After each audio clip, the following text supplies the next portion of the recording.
Shalom, ce président Razmid, cher Rav Yaakov et chers fidèles de Créteil, je tiens d'abord à remercier le rabbin Bar Shichat de m'avoir invité. C'est la première fois que l'honneur m'est fait de venir à Créteil, même si c'est par Zoom, c'est déjà important, d'aller à la rencontre des fidèles de Créteil. Et je dois vous féliciter parce que depuis les quelques instants où je suis présent avec vous, je vois avec quelle intensité vous écoutez, avec quel sérieux, avec quel investissement. C'est vraiment, vraiment important. Et c'est très... Je vous remercie de vous investir à ce point et d'encourager donc votre rabbin à vous donner la bonne parole. Donc comme le rabbin Bar Shichat m'a invité à vous dire quelques mots, je vais donc m'exécuter. Et j'ai pensé vous dire, mais pas très longtemps, hein, parce que ça fait déjà 50 minutes que vous subissez, c'est difficile. Donc, je serai beaucoup plus court, mais je voudrais vous livrer un enseignement qui est inspiré de la paracha que nous allons lire ce Shabbat.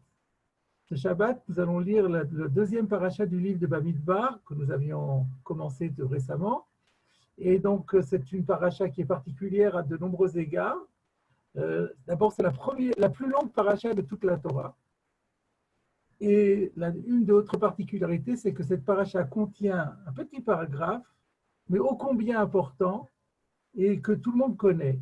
Et c'est ce petit paragraphe que je voudrais utiliser comme support, c'est la Birkat Kohanim, la bénédiction des prêtres. C'est dans cette paracha que nous voyons que Dieu dit à Moïse, dis à ton frère Aaron et à ses enfants que voilà comment vous devez bénir les enfants d'Israël. Quand Baruch est béni Israël, ainsi vous bénirez les enfants d'Israël, à mort lahem, en leur disant, et viennent les brachot que tout le monde connaît, Yevarecha Hashem Vishmarecha, etc. Alors, quand on est tellement habitué à ce texte, c'est un texte qui est très très important, un texte central, un des repères qui montre l'importance de ce texte, c'est que le matin, chaque matin dans la prière, nous faisons la bénédiction sur la Torah, et ensuite il faut dire des versets. Alors, il faut dire des versets de la Torah. Et bien, les versets qui ont été choisis pour être dits chaque jour, c'est justement ces versets de la bénédiction des Kohanim. Donc, c'est des versets très importants. Mais quand on réfléchit, on peut se poser un certain nombre de questions. D'abord, une question de fond. Comment ça fonctionne? Comment ça fonctionne? Parce qu'il y a un Kohen qui va dire que Dieu te bénisse et te protège, alors on va être béni et protégé? Comment on comprend le phénomène de bénédiction en général? En général, ça se comprend parce qu'on vient voir le tzaddik. On vient demander la bracha à un grand tzaddik, à un grand juste. Et c'est le mérite de ce juste, comme ce juste, en quelque sorte, a une certaine approche de Dieu, il est plus proche de Dieu, il a des mérites particuliers, alors Dieu fait par égard à lui, lorsque le tzaddik dit « Je t'en prie, mon Dieu, bénis telle ou telle personne », alors donc, effectivement, Dieu accède à son désir. En quelque sorte, le tzaddik, on a dit que c'est comme une sorte de tuyau, de robinet, qui permet de faire descendre la bénédiction divine en bas sur les hommes. Donc ça se comprend. On a d'ailleurs une très jolie illustration dans la paracha de Bamidbar, donc nous avons lu il y a 2 semaines, parce que il était question du recensement des enfants d'Israël. Et donc, il est dit que chaque personne, chaque chef de famille s'est présenté pour se faire compter, mais il devait passer devant Moshe et Aaron. Pour se faire compter, il fallait qu'ils passent devant Moïse et Aaron. Et on se demande pourquoi il fallait qu'ils passent devant eux. Et le Ramban, Rabbi Moshe ben Nachmanide, explique parce qu'ils allaient se présenter devant le plus grand des prophètes et le plus saint des personnes, le frère Aaron et Moshe et Aaron.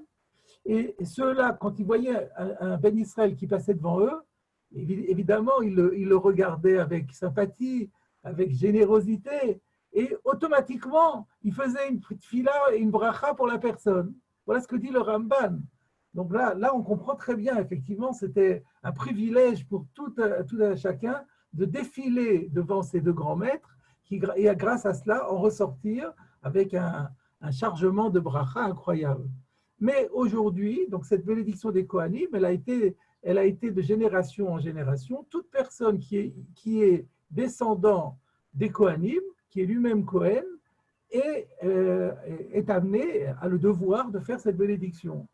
Et là, parfois, le Kohen en question peut être quelqu'un de très très peu engagé dans la Torah, peut être complètement ignorant. Si ça se trouve, il peut être moins engagé dans la Torah que les personnes qu'il va bénir. Alors comment ça fonctionne? Voilà une question peut-être un peu déconcertante, mais qu'il faut avoir le courage de poser. Deuxième question, cette fois-ci d'ordre plus formel. Quand on regarde le texte de la Torah qui parle de cette bénédiction, il y a une anomalie, car le verset dit « Ainsi vous bénirez les enfants d'Israël, dites-leur ». C'est inutile de dire « dites-leur », il fallait dire tout de suite « Ainsi vous bénirez les enfants d'Israël », deux points, ouvrez les guillemets, que Dieu te bénisse et te protège. Donc là, il y a une expression qui paraît superflue, alors que vous savez que dans la Torah, il n'y a pas une lettre qui est en trop. Donc il faut se demander qu'est-ce que ça vient nous apporter. Et troisième et dernière question, il y a une anomalie grammaticale cette fois-ci, parce que on commence à parler d'Israël au pluriel et on passe au singulier. Amor lahem, dis-leur, yevarechocha, que Hachem te bénisse. Vous savez que la bénédiction des Kohanim qu'on fait à la synagogue, on ne peut la faire que s'il y a un minyan. Donc, il y a toujours 10 personnes qui sont là. Donc, pourquoi on parle au singulier? On ne bénit jamais une seule personne. Il faudrait qu'il y ait 9 Kohanim et un Israël pour qu'on justifie de dire que Hachem te bénisse. On aurait dû dire que Hachem vous bénisse. Voilà un certain nombre de questions qu'on peut se poser. Et pour y répondre, je voulais vous proposer un midrash assez étonnant qui nous amène l'avis de 3 auteurs. Mais je vais considérer que les 3 auteurs, en fait, ne sont pas en désaccord, mais se complètent l'un l'autre. Et ces 3 auteurs, dans le midrash, nous disent grâce à qui on a mérité la bénédiction des Kohanim. Alors, le premier auteur, il dit, c'est grâce à Abraham Avinu. Pourquoi? Comment on voit ça? Parce que, alors ça c'est un peu technique, il y a dans notre manière d'interpréter la Torah, il y a ce qu'on appelle la Gezerah Shava, c'est-à-dire la déduction fondée sur l'analogie de termes. On trouve un terme dans un endroit et un autre terme dans l'autre endroit, ça vient dire qu'on doit déduire l'un de l'autre. Donc là, nous avons dit qu'à propos des Kohanim, il est dit « Ko yiyezaracha ». Donc il y a le mot « ko », ainsi. Où est-ce qu'on trouve ce mot « ko » Le Midrash a remarqué qu'on trouve le mot « ko » une fois chez Abraham, une fois chez Yitzhak, une fois chez Yaakov. Et de là l'idée que c'est grâce à Abraham, Yitzhak et Yaakov, aux 3 patriarches, qu'on a pu mériter cette bénédiction qui commence par « ko ». Alors, Abraham Avinu, c'est quoi le contexte?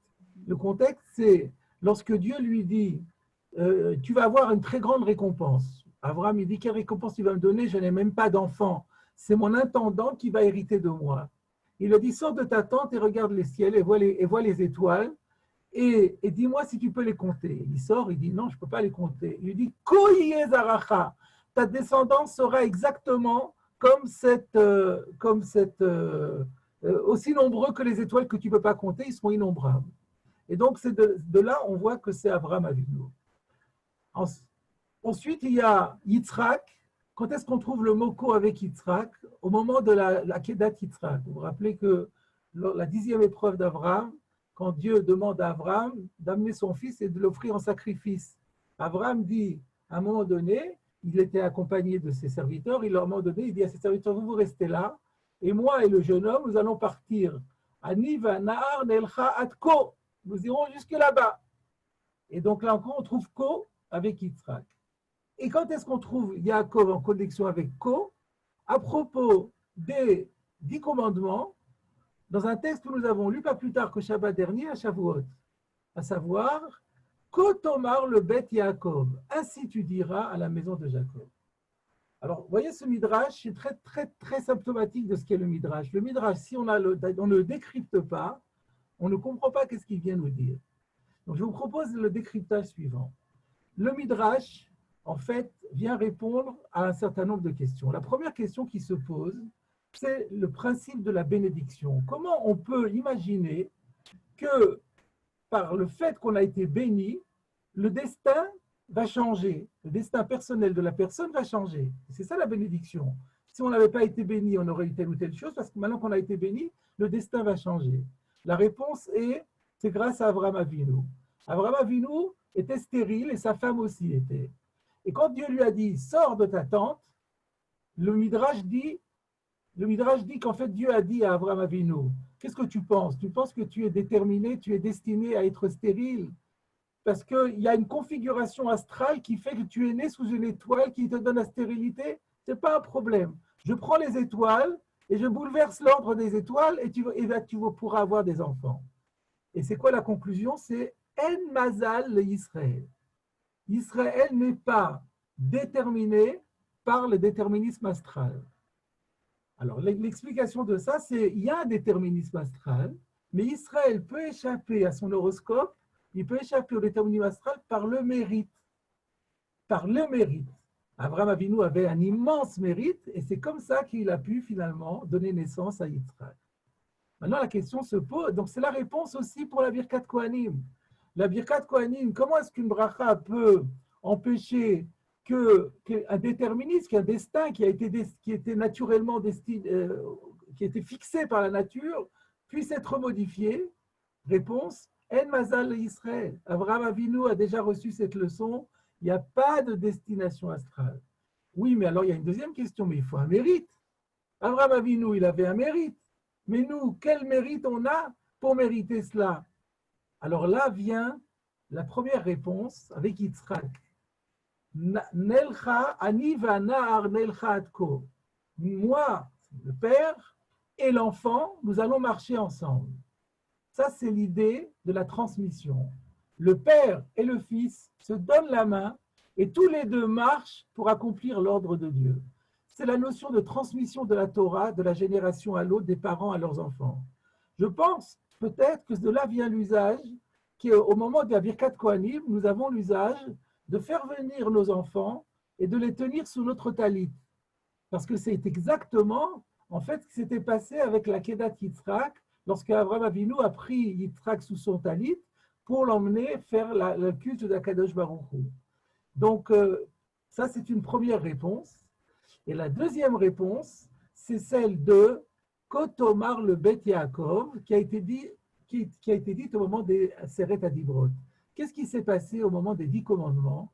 Nos maîtres nous disent qu'il est arrivé un moment dans l'histoire sans précédent et qui n'a plus eu d'événement qui l'a égalé jusqu'aujourd'hui. À savoir que les enfants d'Israël se sont retrouvés comme un seul homme et d'un seul cœur. C'est déduit du verset. Le verset dit Yichan Sham Israël, le peuple a campé au singulier. Et de là, on déduit qu'ils étaient unis comme un seul homme. Chose extraordinaire. C'est la seule fois. Vous savez que souvent, les Juifs aiment bien se disputer, ils aiment bien se diviser, ils aiment bien appartenir à des partis et à des camps différents. Et là, tout le monde s'est retrouvé dans le même camp, ils ont regardé dans la même direction, avec un objectif, recevoir la Torah. Et cette unité-là, eh bien, c'est ça aussi qui est le mérite, d'après le Midrash, qui permet de recevoir la bénédiction, le flux de bénédiction que les Kohanim apportent. Avec tout cela, mes chers amis, nous avons réponse à toutes nos questions. La question que j'ai soulevée en disant le Kohen, c'est bien joli, il a effectivement le mérite d'avoir cette généalogie, cette filiation extraordinaire de descendre de Aaron à Kohen. Mais il faut quand même mériter la bénédiction. La bénédiction va transformer un destin, ça ne peut pas se faire sans mérite. Alors, réponse, il y a deux mérites qui sont fondamentaux et qu'il faut cultiver pour mériter cette bracha. Le premier mérite, c'est inculquer notre tradition à nos enfants, accompagner nos enfants, marcher avec eux dans l'enseignement de la Torah, dans le service de Hachem. Et ça, c'est quelque chose de formidable. Et chaque fois qu'on ramène nos enfants sous le talit au moment de la Birkat Kohanim, il faut penser à ça. Voilà, notre responsabilité, c'est que nos enfants soient au moins aussi engagés que nous, voire plus, dans le service de Akadosh Baruch Hu. Et le deuxième atout qui doit être le nôtre, le deuxième mérite qui peut permettre de favoriser l'éclosion de la bracha, c'est Keish echad belev echad. J'avais posé la question, pourquoi le verset dit « dis-leur », c'est en trop. Et puis il dit « dis-leur que Hachem te bénisse au singulier ». Alors en fait, c'est ça la leçon. Dis-leur, dis à Israël, donc, tu as un groupe de Israël devant toi, dis-leur, Yevarechacha, si vous êtes tous comme un seul homme, que je puisse vous dire à tous que Hachem te bénisse comme si vous étiez un seul homme, si vous avez cette unité-là, vous avez un tel mérite que la bracha va venir. Donc voilà, mes chers amis, la leçon que je voulais vous apporter en cette veille de Shabbat Nassau, c'est que la Birkat Kohanim est quelque chose de fondamental. Il faut savoir que chez nous, rien n'est jamais verrouillé. On peut toujours débloquer dans les situations les plus compliquées, les plus dramatiques. On peut obtenir la bénédiction divine, mais pour cela, il faut du mérite. Et il y a deux mérites essentiels. Un mérite, c'est la transmission de la Torah à nos enfants. Le deuxième mérite, c'est toujours rechercher l'unité, comme je vois que vous êtes tellement unis dans cette belle communauté de Cré. Donc, c'est vraiment adapté à votre communauté. Je vous souhaite, pour finir, que toutes les bénédictions des Kohanim que vous entendrez, que vous avez entendues dans le passé, que vous serez amenés à entendre dans le futur, se réalisent de la manière la plus belle, un grand flux de bénédictions, que Dieu vous apporte la santé, la prospérité, le bonheur dans tous les domaines qui sont les domaines de votre vie. Voilà, à très bientôt et Shabbat Shalom. Amen.